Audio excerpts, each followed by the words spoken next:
Breaking news చూస్తున్నాం. వైఎస్ఆర్సీపీ నేత మాజీ ఎంపీ గోరంట్ల మాధవ్ వ్యవహారంలో నిర్లక్ష్యంగా వ్యవహరించిన 11 మంది గుంటూరు పోలీసులపై శాఖ ఉన్నతాధికారులు వేటు వేశారు. అరెస్ట్ చేసిన దగ్గర నుంచి కోర్టులో హాజరుపరిచే వరకు పలుమార్లు మాజీ ఎంపీ మాధవ్ నిబంధనలను ఉల్లంఘించిన పోలీసులు నిర్లక్ష్యంగా వ్యవహరించడాన్ని ఉన్నతాధికారులు తీవ్రంగా పరిగణించారు. దీనిపై గుంటూరు సౌత్ డీఎస్పీతో విచారణ చేయించి ఆ నివేదిక ఆధారంగా 11 మందిని సస్పెండ్ చేశారు.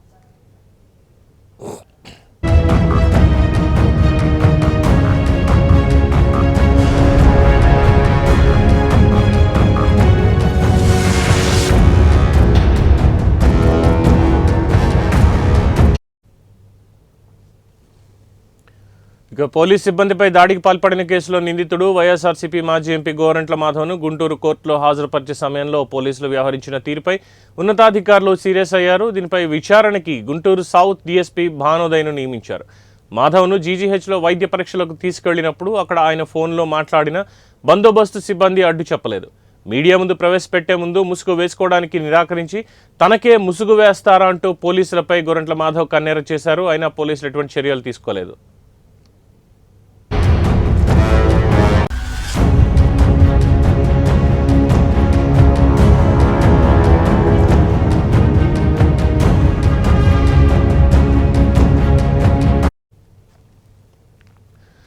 ఇక కోర్టు వద్ద పోలీసు వాహనంలోంచి దిగి నేరుగా న్యాయస్థానం లోపలికి వెళ్లిపోయారు. ఇవన్నీ కూడా పోలీసుల వైఫల్యమేనని ఉన్నతాధికారులు ప్రాథమికంగా నిర్ధారించారు.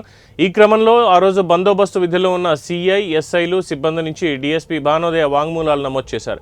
కస్టడీలో ఉన్న వ్యక్తికి మరో వైఎస్ఆర్సీపీ నాయకుడు ఫోన్ తీసుకొచ్చి ఇచ్చినా అక్కడున్న పోలీసులు పట్టించుకోపోవడానికి కారణాలేంటి, ఎందుకు నిర్లక్ష్యంగా ఉన్నారో ఆరా తీశారు.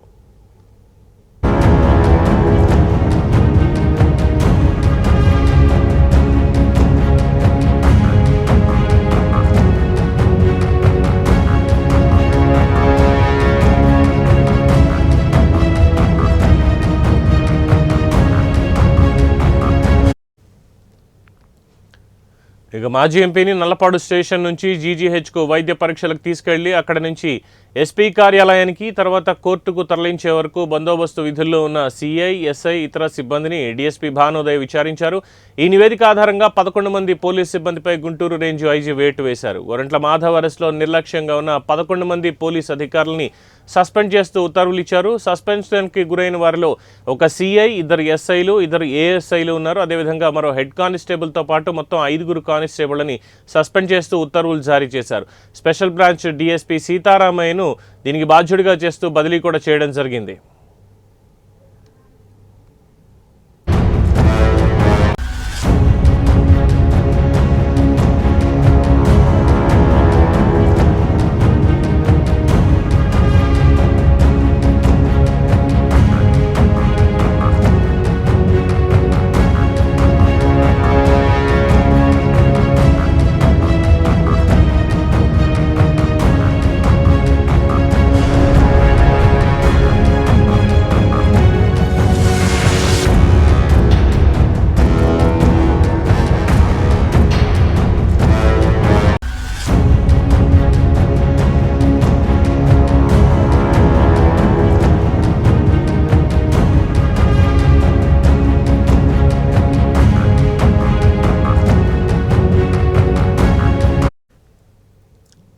తెలుగుదేశం పార్టీ కార్యకర్త వైఎస్ భారతిరెడ్డి జగన్మోహన్ రెడ్డి మీద అనుచిత వ్యాఖ్యలు చేసినటువంటి కిరణ్ని పోలీసులు అదుపులోకి తీసుకొని రిమాండ్కి తరలించేటువంటి క్రమంలో దారిలోనే పోలీస్ వాహనాన్ని వెంబడిస్తూ పోలీసు విధులకు ఆటంకం కలిగించేలా ప్రయత్నించినటువంటి వైఎస్ఆర్సీపీ నేత మాజీ ఎంపీ గోరంట్ల మాధవ్ పోలీసులకి అడుగడుగునా అడ్డుపడిన సంగతి అందరికీ తెలిసిందే. ఇదే నేపథ్యంలో పోలీసు విధులకి అడ్డుపడ్డారు, అనుచిత వ్యాఖ్యలు చేశారు అంటూ గోరంట్ల మాధవ్ను కూడా పోలీసులు అదుపులోకి తీసుకున్నారు. అదుపులోకి తీసుకున్న దగ్గర నుంచి కూడా గోరంట్ల మాధవ్ వ్యవహార శైలి వివాదాస్పదంగానే మారింది. అలాగే పోలీసులు కూడా మాధవ్కి కాస్త సహకరించినట్లుగానే, ఆయన ఏం చేసినా సరే చూసి చూడనట్లుగానే ఉన్నారు అనేటువంటి ఆరోపణలు వెలువెత్తడంతో కూటమి ప్రభుత్వం దానికి చర్యలు తీసుకుంది.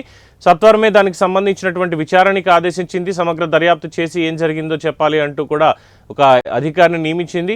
సదరు అధికారి విచారణ చేపట్టి మొత్తం అక్కడ ఉన్నటువంటి పోలీసులందరూ కూడా నిర్లక్ష్యపూరితంగానే వ్యవహరించారు. మాజీ ఎంపీ మాధవ్ ఆయనతో పాటు నిర్లక్ష్యంగా వ్యవహరించినటువంటి మొత్తం 11 మంది గుంటూరు పోలీసుల మీద శాఖ ఉన్నతాధికారులు వేటు వేయడం జరిగింది. గోరంట్ల మాధవ్ని అరెస్ట్ చేసిన దగ్గర నుంచి కోర్టులో హాజరుపరిచే వరకు కూడా మొత్తం పోలీసుల శైలి కావచ్చు, అలాగే మాజీ ఎంపీ శైలి కావచ్చు వివాదాస్పదంగానే ఉంది.